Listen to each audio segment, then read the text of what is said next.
I never knew my own value until I wrote about my life. Many people have no reason to get up in the morning, and I think that leads to a level of depression. I was married to a very nice man, but I didn't want to be a wife and a mother, end of sentence. I think retirement is a particularly American tragedy. I don't think we're built for retirement at what is the traditional retirement age, at least. Welcome to the Old Chicks No Shit podcast for midlife women who are ready to rewrite the rules and create their kick-ass next chapter. I'm Jennifer Arthurton, and each episode we dive into reinvention, resilience, and unapologetic pursuit of your best chapter yet. Because midlife is not the beginning of the end, it's simply a new beginning. Let's dive in. Today we are going to be talking to somebody that I'm going to call a serial reinventionist.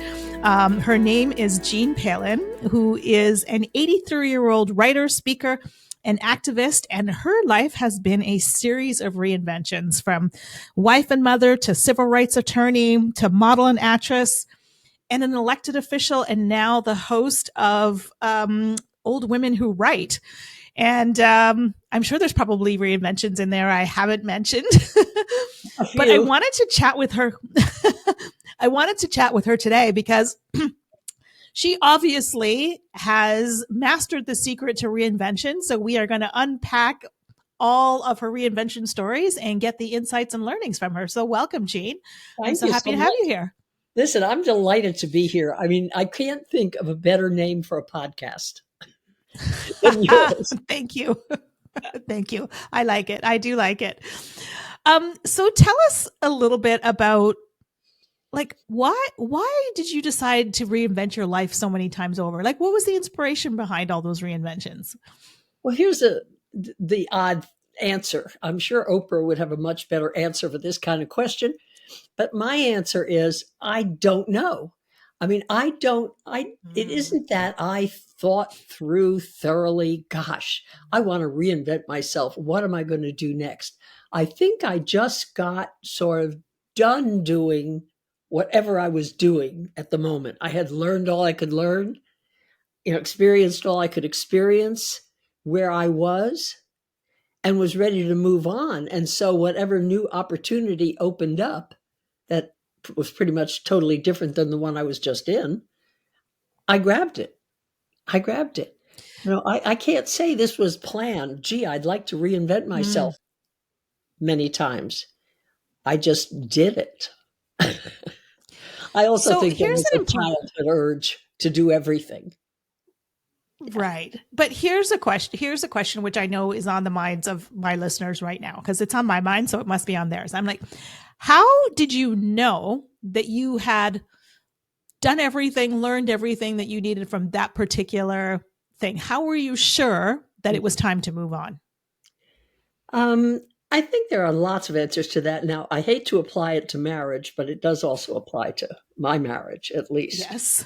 And I realized that we were in it, and I was married, first marriage, to a very nice man who meant well, but I didn't want to be a wife and a mother, end of sentence. Okay. I wanted more, and he was very traditional. So that one I knew for my own mental health, I needed to move.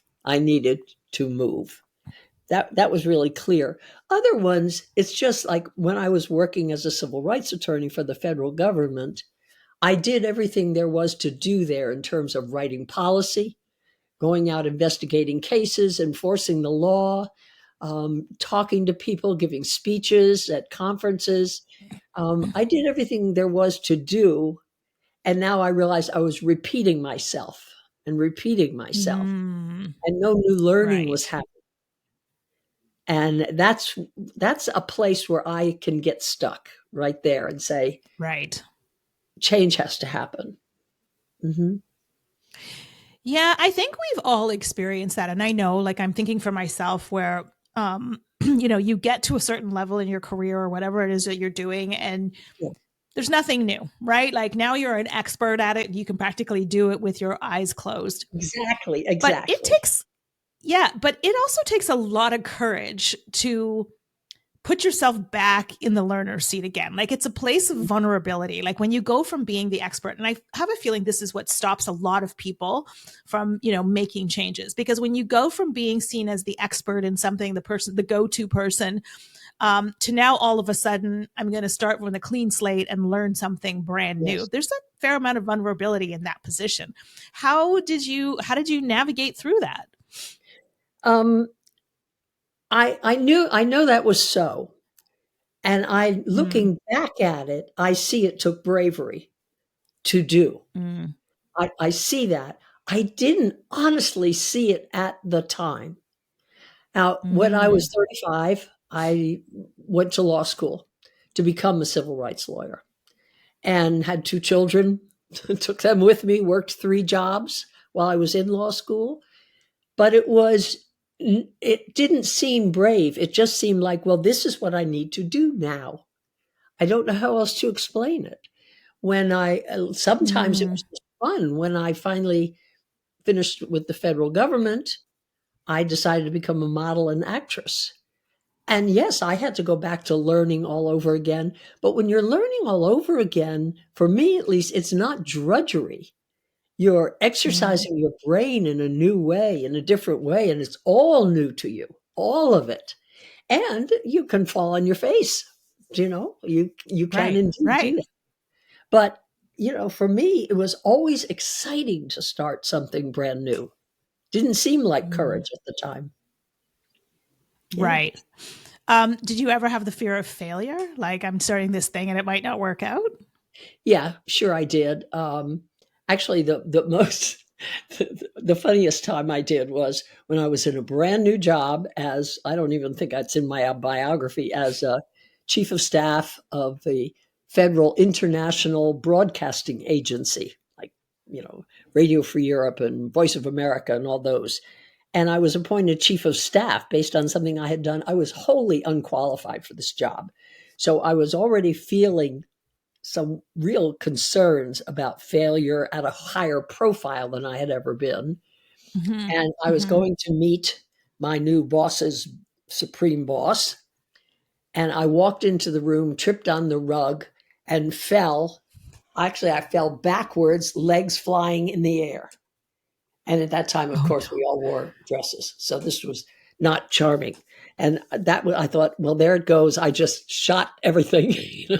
Nobody's going to want me around here. I've just exposed myself to the higher ups in this office. But I know that's not the kind of failure you're talking about. But boy, that one felt like failure. Like they weren't going to keep me around long. I couldn't even walk across a room. Right? I don't have a lot of fear of failure. I don't see failure as failure, honestly. I didn't know if I'd get any modeling jobs when I decided to become a model. But so how could I fail when, I didn't know if I could, but I was going to put forth 100% to try it. So how did you, I have to know, how did you go from civil rights attorney to model and actress? Like, what was the path that led you to that one? It seems like a very big leap. It was kind of a big leap. Yeah. Well, first thing I need to say is that when I make a new commitment, I always cement it in place by telling others about it. Now, the others always say, what are you talking about? You're going to do what? But I need to tell them to have accountability. I know for me, I need accountability. And so when I decided that one day in my office, my last day at work as a civil rights attorney, and there was an ad on the TV in my office saying, so you want to become a model? I thought, well, yeah, why not? Maybe I could be a model that women can do anything. I was 59 years old. I could model that you can model. I can model that you can do anything. So it came into my brain. I thought, that's what I want to do. And I walked out in the hallway and told first three people I met that I've decided I'm going to become a model. They all said some version of, are you nuts? Have you lost your mind? We know you're retiring, but have you lost your mind? And then I did it. And what was your first modeling job? Oh, my first modeling job, actually, it's in my book, Feisty, a memoir in little pieces. My first modeling job was in New York City. I mean, big time, first job. And I Yeah. was modeling for a thing that for bones. I can't remember the name of the medication for bones to strengthen Mhm. your bones, so you don't get osteoporosis. And there I was, and I was in this warehouse loft in New York City, not knowing a thing. I didn't know how to model. I didn't know how to do anything. And so they dressed me up and they put makeup on me. And I thought, I'm liking this job so far. And they sent me out in front of the camera. And thank God the photographer was a female, because she Mhm. sensed my discomfort. I didn't know what to do but stand there. And she said, "Could you move?" And I said, "Move where?" And she said, "Move, move." And I said, "Oh, I didn't know I was supposed to do that." And she said, "Is this your first time?" And I said, "Yeah, it is." So she went away, came back, and all of a sudden music was blasting through the whole loft, and it was Madonna's Like a Virgin.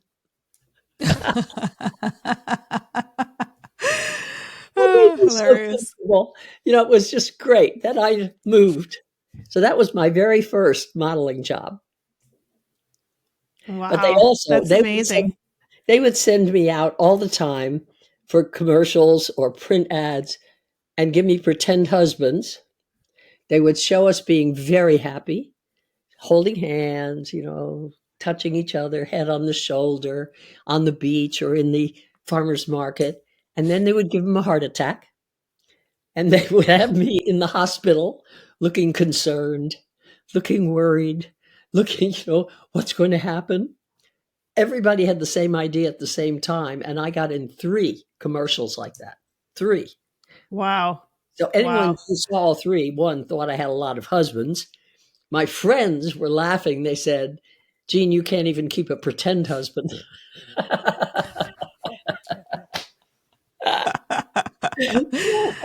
I That's had so fun with funny. modeling.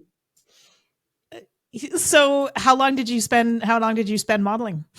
It went on for like 10 years. Even after I moved and became a politician, I was Oh, still wow. modeling skincare products for Home Shopping Network. And before I moved to Florida, I was doing hair for QVC, the other one. And since I was in Florida, I was doing Disney commercials as the grandmother who was accompanying the kids to Disney Europe or wherever, but they shot it in Orlando. Right.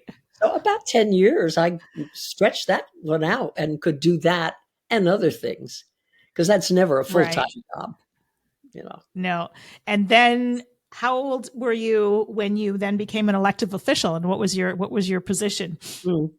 I think I was about 70, and I ran for office as a city commissioner in a small city in Florida on Anna Maria Island. That's where I was living at the Mm. time. It's a Mhm. beautiful little island off the west coast of Florida. Yeah. And I became city commissioner because I had never done that before. And because I discovered in walking around that the whole island was under attack, really, by real estate developers and short-term rental agencies. So they were tearing down all the charming little beach houses and building 8, 10-bedroom monster, I called them Mm. monster houses, to pack in as Right. many vacationers as possible, and it was heartbreaking. And I decided I needed to run for office, so I ran for office to try to restrain the developers. Now, ultimately, Ah. that was a failure, I think, but what I did do was at least a delaying action for about 10 years with Oh, doing nice. it. Mhm. Yeah. So I've heard you talk about having like 1, 2, 3 different retirements. Yeah. Obviously, you don't believe in retiring because No. you're still going on with old women who write. And listen, I have a speech about that, about I think retirement is the kind of retirement as we think of is a particularly American tragedy. I don't Yeah. think we're built for retirement at what is the traditional retirement age, at least. Yeah. We I live in a tiny house village, and it is filled. It's not age restricted, but it's still filled with people in their 50s, 60s, mostly women in their 50s, 60s, 70s, 80s. And what I see when people have given up what they did for however many years, and they're going to have fun, capital F, I see a low level of depression. I mean, a slight depression, because I don't believe we're built to do ladies' lunch, to do only to do that. I mean, I enjoy all of these things, to do Tuesday night trivia, or Tuesday night tacos, or do you know what I'm saying? There's no, I see many people have no reason to get up in the morning. And I think that leads to a level of depression. So I interrupt. For sure. Retirement. Yeah, no, I 100% agree. I'm honestly, I can't see myself retiring. Like, I feel like I'm just like getting going now. I'm like 58 and I'm like, I feel like I'm just getting going. And the thought that there's a number like 65 or 70 where all of a sudden I have to call it quits, it just feels a little ridiculous. And I don't know if you've seen or read anything about the blue zones, those areas of the world where people routinely live to be over 100. No. They talk a lot about, so I think there's one in Costa Rica, one in Japan. I'm not sure where else. I can't remember where else, but I think there's 6 different zones where people routinely live to be over 100. Like, it's not uncommon to find people over 100 in these villages. And they started studying them to figure out what was the thing that made them, live so long. And they basically boiled it down to 3 things. One was having regular exercise, moving your body. 2 was a sense of community, in that you were surrounded by family, or if not your family, that you lived in a community that, you were included in. And the 3rd one was a sense of purpose, that you had a reason to get up every day and to go do something. And I remember they profiled this one guy who was 106, I think it was. And every day he got up, he took his machete, he went into the bush, and he cleared land, because that's what he had been doing for his whole life, right? Wow. And that was his sense of purpose. And then when he was finished, he would come back to the village, and, he'd be surrounded by extended family, and they would all eat together and be together. So if you think of that in context with how we view retirement in North America, where it's like we separate people, you know what I mean? We put them in old folks' homes, they basically stop moving, and they give up what they were doing and have no sense of purpose, and it shortens your life. So absolutely. I think what you just said is having a reason, to something to do and something that feels meaningful to you is so incredibly important in living a long and healthy life. Yes. I couldn't agree more. Yeah. It's really, really important. I saw you, when I was reading your bio, you said you live by a set of principles. And one of the principles, really intrigued me, in that you said women will save this nation, and older women need to take up new roles as leaders, teachers, and mentors, which I absolutely love. Can you tell me a little bit more about that one? Yeah. I say women will save the nation based on the facts that in the last several years, it's women who have pulled us out of even worse situations politically than we're now in. Okay. It's been women and women of color who have pulled our fat out of the fire, so to speak, at least on certain issues or certain elections or certain whatever. So that part of it. But the other part of it is, and boy, I've been doing a lot of thinking and talking to women about this recently, is that I think that we as women have sort of lost what our role is when we're old. I'll just say that. When we're in our 70s, 80s, 90s. Our traditional role was wise woman, keeper of history, keeper of tradition, teacher of the young, supporter for the young. And we don't have that role anymore. We're a mobile society. Our kids are everywhere. I have a grandchild in South Africa, a couple in California, a couple in Colorado. Not once have they gathered together and said, Nana, give us some wisdom, shoot us some knowledge. No, it just doesn't happen.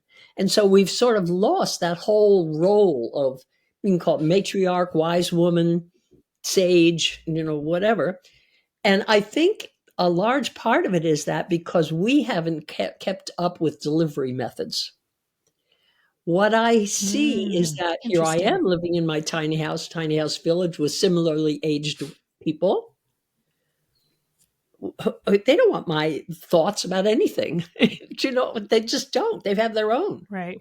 They have their own whole stories and their own sets of beliefs and wisdom and etc. So we better find new ways to reach out and connect with young women. And hence I'm on TikTok at Jean Peelen on TikTok. And I do regular series. I did one this morning on this very topic, in fact. Just how can we recover our historic and I think cherished role as old women? And the only way I see is by presenting ourselves or it in a new fashion. So in other words, when I am on TikTok, I can just say, here's my experience and here's what I'm thinking about this, or here's my experience, or here's what happened recently that showed me this, and it's direct.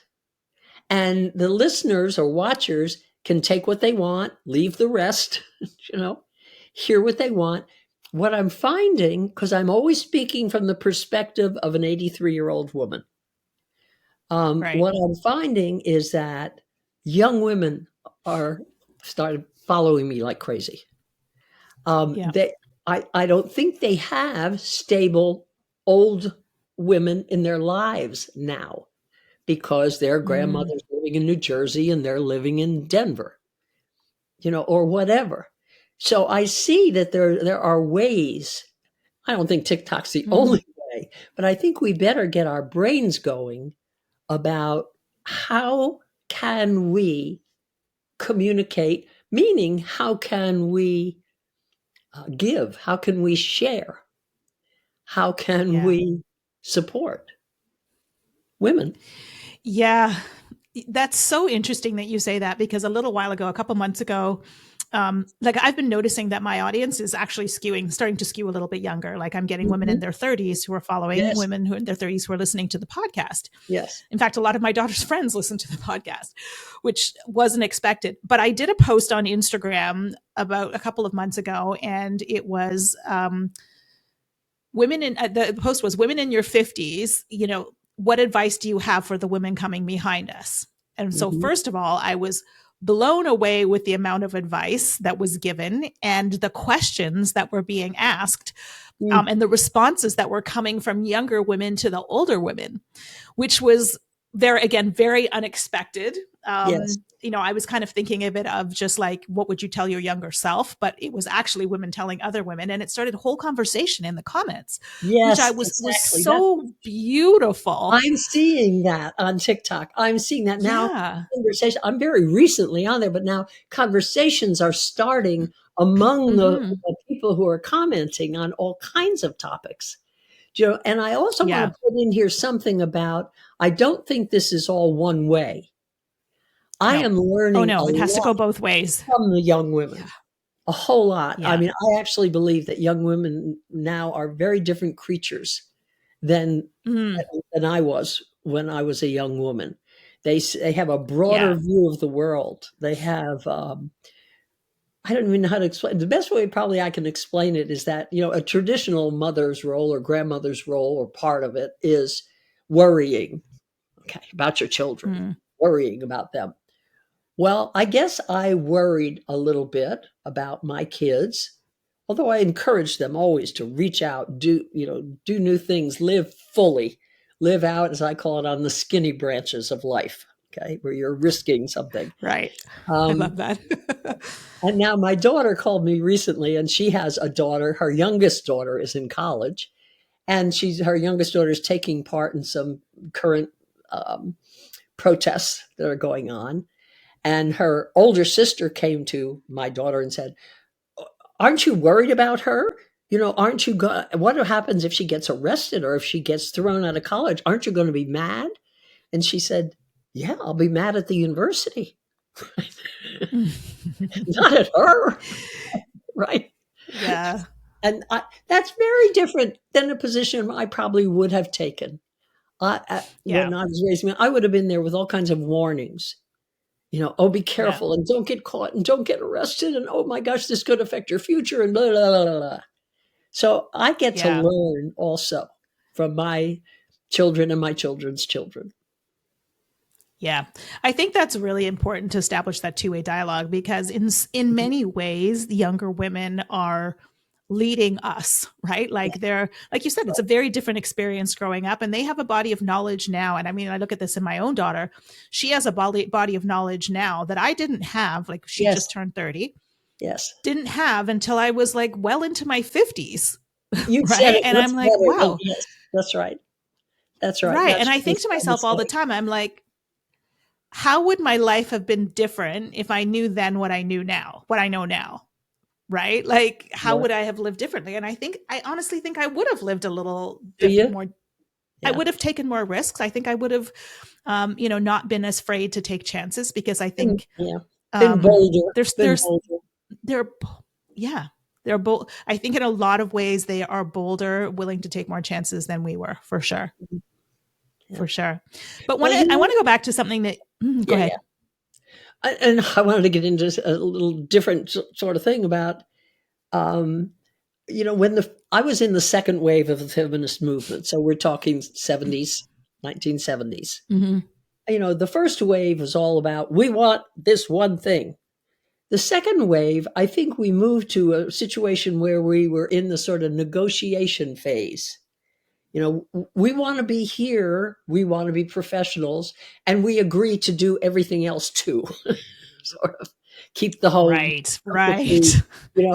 I call that do all the things. Yeah. The second wave, I think we did a whole lot of good, but we were also still in the not demanding stage, the negotiation stage, of things. What I see happening now, I don't know if you've been following the bear versus man stuff going on out in the cyber world. But what I see now is women are departing the negotiation world and just saying, I'm here. I'm going to do as I plan to do, to lead a full life. I'm not negotiating about it. You can be with me, not be with me. I may live traditionally, I may not. That's very different.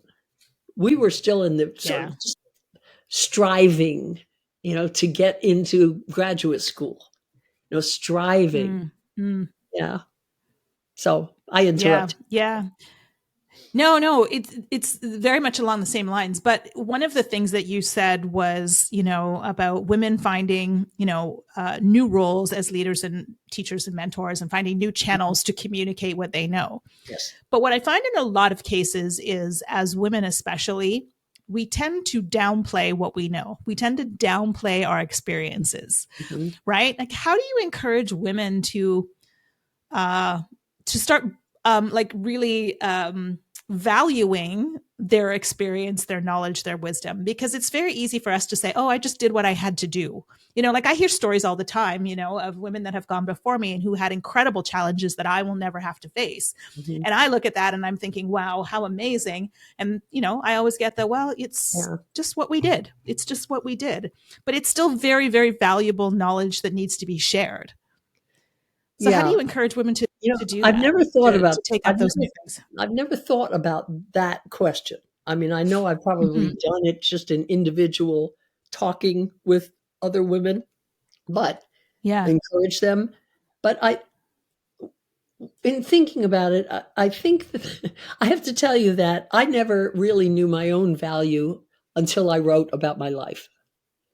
That's why one way I do it is I go around and I teach a little seminar called Write Your Life, and encourage, I think everyone should write about their own lives, because you get insights into your life. I think all of us, or most of us, male or female, judge ourselves harshly. Yeah, We true. remember clearly everything we've done wrong. I wasn't a great mother. I should have paid more attention to my children. I should have done this, should have done that. We gloss over what we did do. We don't see it. As you Yeah. said, we don't Yeah. see it. When I got to write about my whole life from age 5 to now, I saw it. For the first time, I Mm, saw, right. yes, I did a lot of exciting things and good things and giving things and supportive things. And I honestly had not focused on them before. So that really, the question you're Yeah. asking is that's why I encourage, particularly women, to write about their own lives. So they can get to Yeah. see from with a little bit of distance on it. Wow, I did do that. And I did do that. And I did affect this. And I did, help build that Yeah. dog shelter or, orphanage or, did get that law passed or helped old people who can't do their own meals or whatever it is.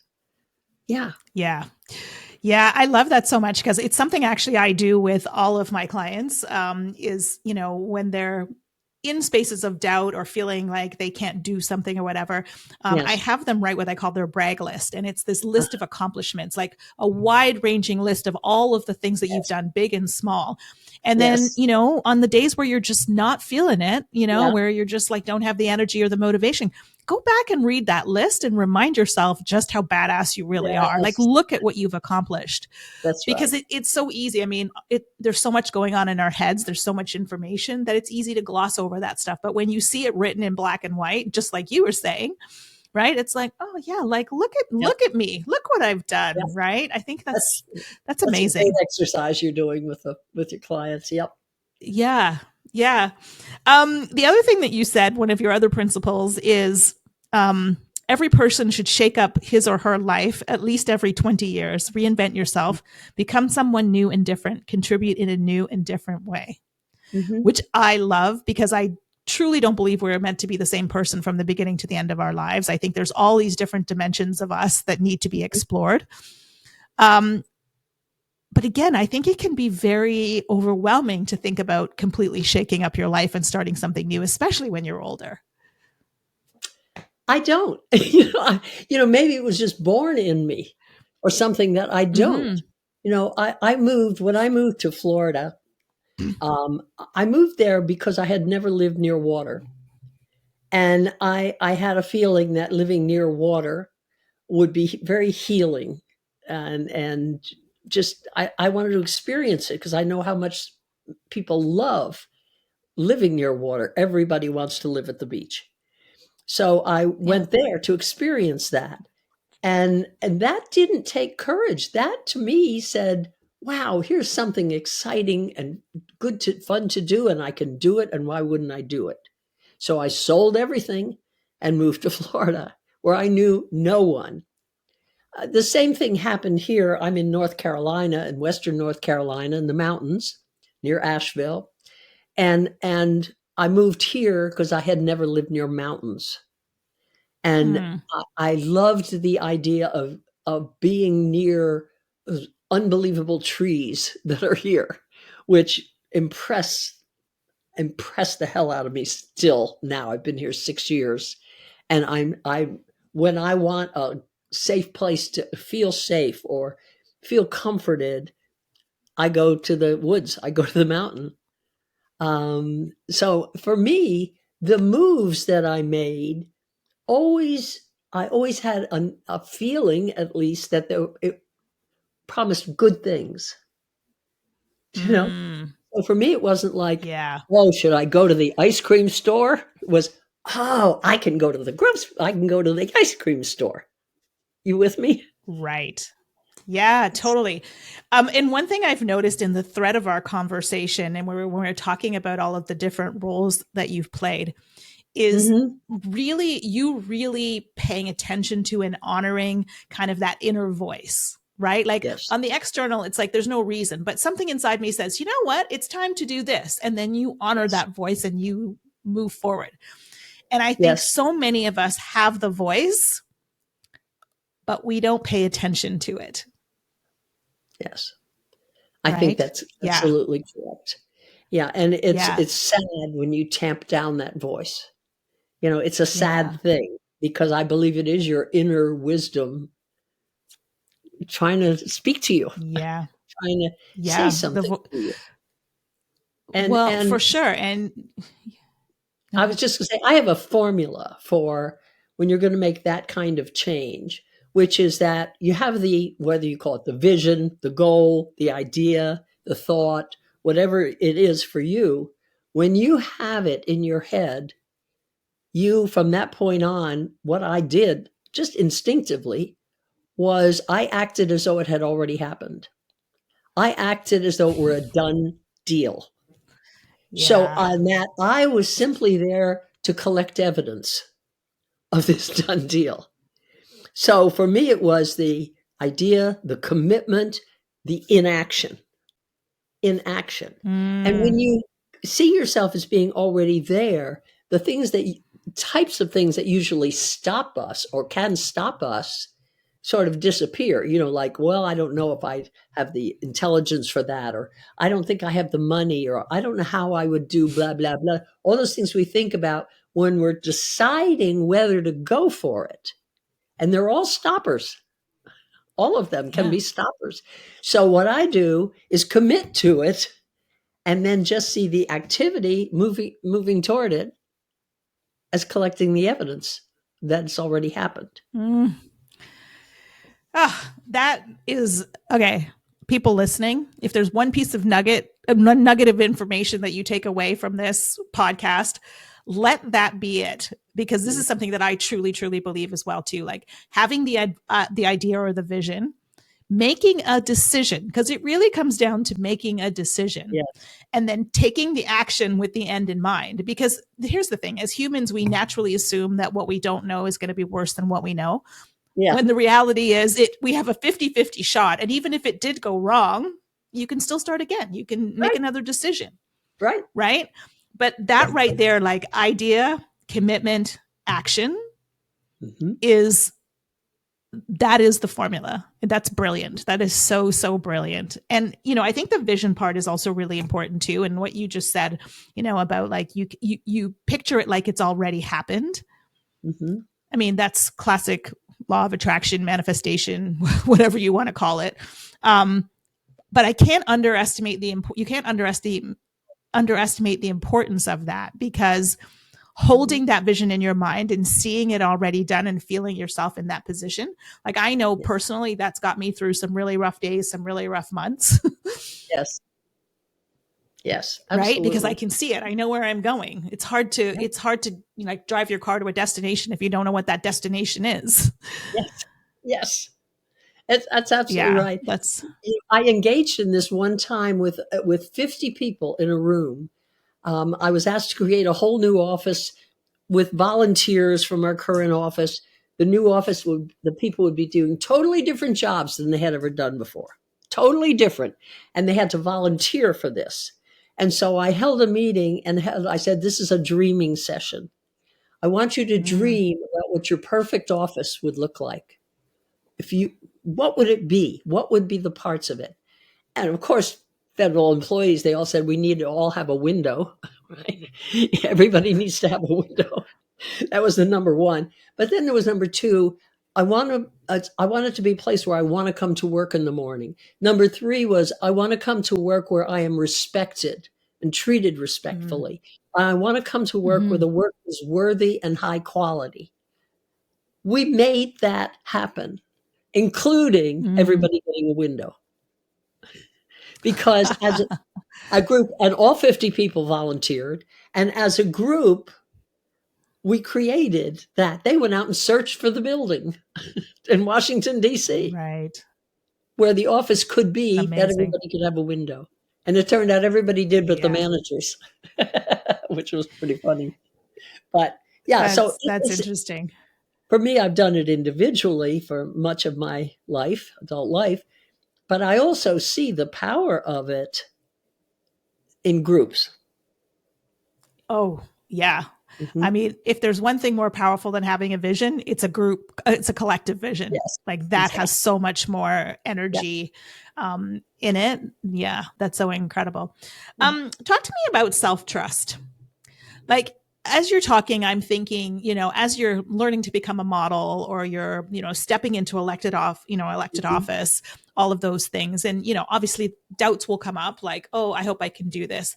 How do you get to that level of trust where you can just be like, the action is collecting evidence? I guess it's self-belief as well, too. Self-belief, self-trust. You just stumped me. You asked me a question I don't know that I know the answer to. I didn't see myself as trusting myself. I often saw myself Okay. as acting. It's the imposter syndrome variation Right. of acting Yeah. as though I could do it, and then having to live into the image that I perform. Okay. So I don't think I That's powerful. trusted myself, during these Uh, times. Hmm. that's again, that's another really powerful statement, because you're just like, I am, you basically just said, I am that person now, Yeah. and I do what that person does. And it was so, Yes. yeah, Yeah. again, acting as if, Yeah. fake it till you make it. Yeah. And see, like I said, I didn't know till I wrote the book what a gift Mm-hmm. that was to me. That Yeah. I had this. Nobody taught me this in school, so I didn't know till I wrote it down and looked back and said, "Wow, what did it take to make the jump from here to here to here to here?" And I could look Yeah. back at it and I could see from my perspective now what it was. Yeah.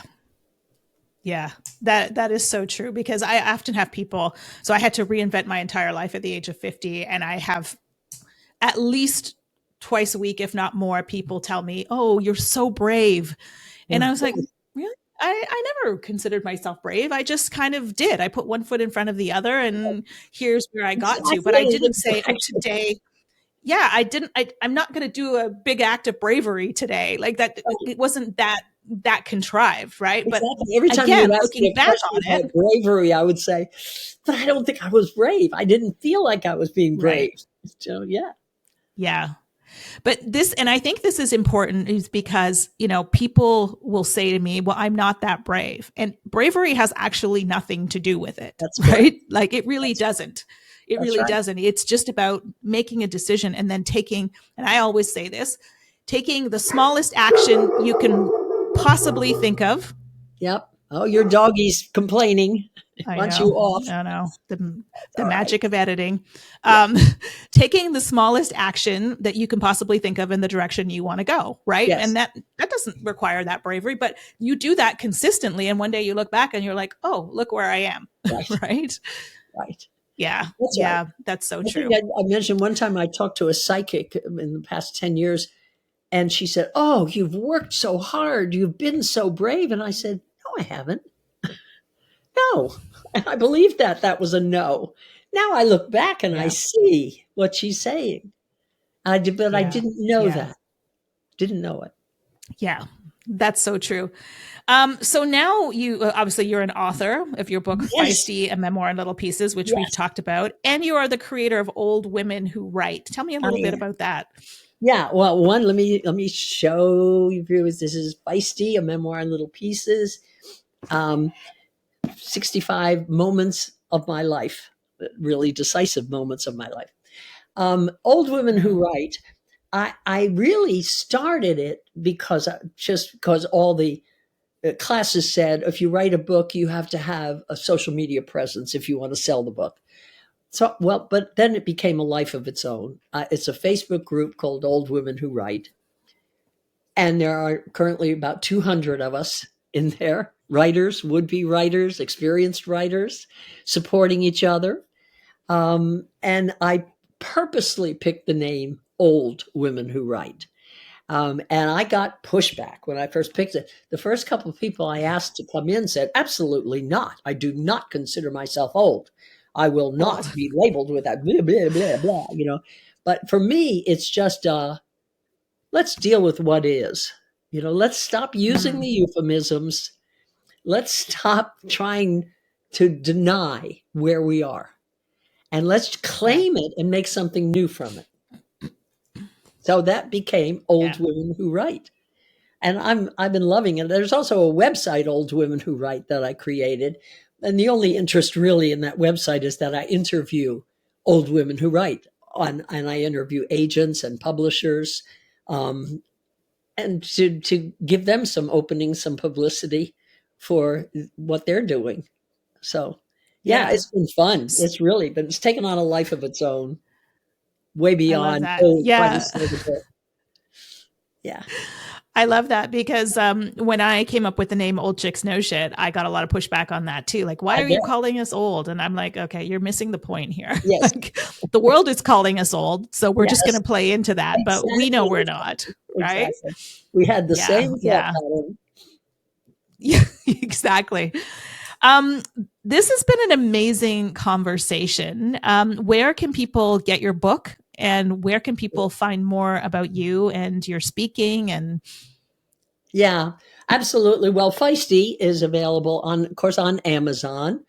And I always encourage people, if they should get it and read it, to please leave me a review. It's very, very, very, very valuable for unknown writers to get a review. And you can get it in this lovely little softback, or you can get it on Kindle, or I recorded it also on Audible. So you can get it that way, any of three ways to deliver it. And yes, I have a website, which is jeanpeelen.com. So very simple, JeanPeelen.com. And there it has all the things, of all the events where I'm going and speaking. This is a whole new thing. Someone has just started a program called Authors in Grocery Stores. And I will be speaking in a Harris Teeter. I will be signing books, selling books in a Harris Teeter grocery store in Virginia this month. Is that funny? I love that. What a great concept. I know, it's a fabulous concept. They're going to be just have us in upscale grocery stores. Okay. Why not? Very cool. Yeah. Very cool. Well, I'll make sure that all of that information gets into the show notes so people can easily find you. And also the link to Old Women Who Write, in case there are any women listening who would like to start writing. Because I think that you mentioned that a few times about how important it is. And I 100% agree. Get it out of your head. Like I always say, get it out on your head and give it a place to live. Yes. On paper or somewhere else. So you can get some perspective on it. So and thank you for having this conversation. They can find me on Jean Peelen, at Jean Peelen on TikTok, and they should all become TikTok. Okay. Okay. I'm going to make sure we put the link to TikTok as well too. And I am going to go follow you there. I'm also going to download your book. I didn't get a chance to read it before our interview, but I will read it and absolutely leave you a review. Thank you. This has been so fun. I thank you so much for this opportunity. I really do. I love your show. Thank you. I love what you're up to. Thank you so much for sharing all of your wisdom and insight. I know I found it very, very valuable. And I know my listeners will too.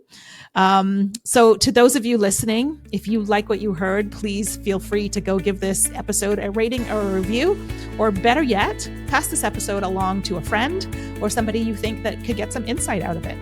So until next time, thanks for listening to the Old Chicks Know Shit podcast. If you like what you heard, the greatest compliment you could give us would be to comment below and subscribe. Or better yet, you could share this episode with a friend, a relative, or somebody you think could get something out of it. And remember, midlife is not the beginning of the end. It's simply the beginning of your kick-ass next chapter.